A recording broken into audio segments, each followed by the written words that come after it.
The Joe Rogan Experience. If categories dissolve, especially fundamental ones, the culture is dissolving because the culture is a structure of category. Mm-hmm. That's what it is. Right. So, and in fact, culture is a structure of category that we all share.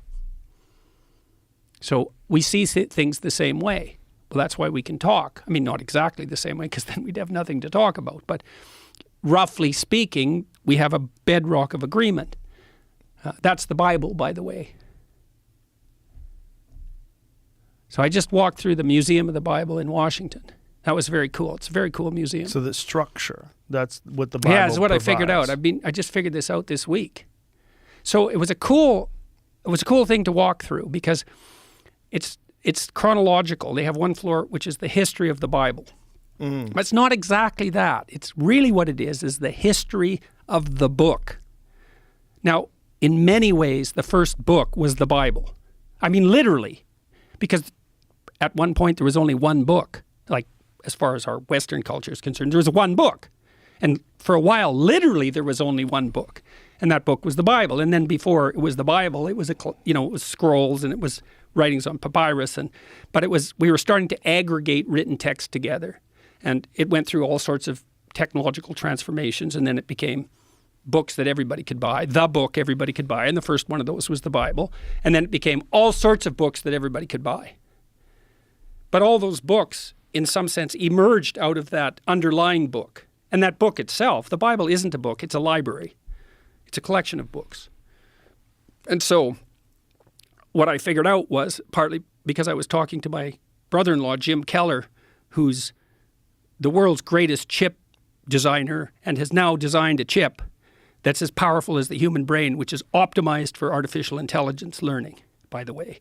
And so I talked to him about that. He said, "You heard of the internet?" I said, "Yeah, Jim, I've heard of the internet." He said, "This is way more revolutionary than that." So in any case, we were talking about meaning in text because we were talking about translation and the problem of understanding text. And Jim said, the meaning of words is coded in the relationship of the words to one another.